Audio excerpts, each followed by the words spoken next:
L'homme ne vivra pas de pain seulement, mais de toute parole qui sort de la bouche de Dieu. Voici votre moment de méditation quotidienne.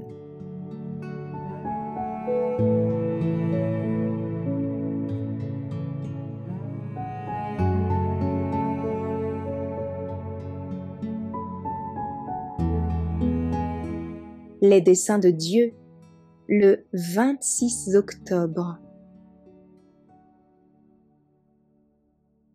Pour que le nom de notre Seigneur Jésus soit glorifié en vous et que vous soyez glorifiés en lui, selon la grâce de notre Dieu et du Seigneur Jésus-Christ.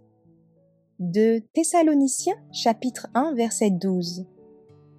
Combien d'entre nous, qui désirent ardemment croître dans la grâce, prient pour l'obtenir et s'étonnent de ne pas recevoir d'exaucement à leurs prières? Le Maître leur a donné une œuvre à accomplir, et cette œuvre servira à leur perfectionnement. À quoi servent vos prières quand le travail vous presse? La question qui importe est celle-ci. Cherchez-vous à sauver les âmes pour lesquelles le Christ est mort? Votre croissance spirituelle est fonction de la lumière que vous donnez aux autres après l'avoir reçue de Dieu. Il faut que vous nourrissiez les sentiments les meilleurs pour faire le bien dans votre Église, dans votre famille, dans votre entourage. Au lieu d'être tourmenté par l'idée que vous ne croissez pas en grâce, faites seulement le travail qui se présente à vous.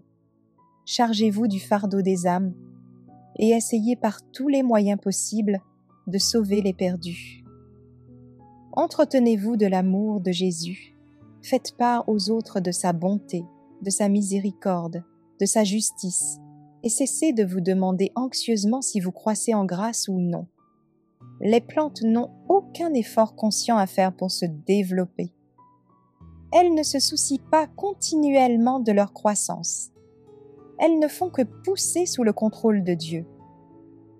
Si nous consacrons notre âme et notre esprit au service de Dieu en accomplissant l'œuvre qu'il nous a confiée et en marchant dans l'empreinte des pas de Jésus, nos cœurs deviendront alors des harpes sacrées dont chaque corde fera retentir un cantique de louange et de reconnaissance pour l'agneau envoyé par Dieu afin d'ôter les péchés du monde. Le Seigneur Jésus est notre force et notre bonheur, la toute-puissance à laquelle les hommes peuvent en toute occasion puiser leur énergie. Lorsque nous recevons sa grâce et ses bienfaits, nous possédons un enrichissement qui peut servir aux autres. Débordant de gratitude, nous communiquerons à nos semblables ces bénédictions qui nous ont été si généreusement accordées. Ainsi, en tant que bienfaiteurs et obligés, nous croissons en grâce.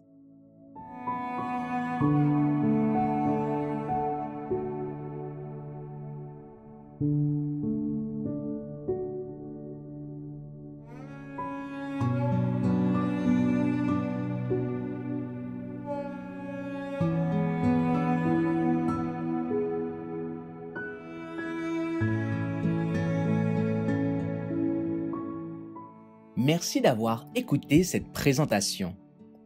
Assurez-vous de nous rejoindre demain pour votre moment de méditation quotidienne avec lereste.org.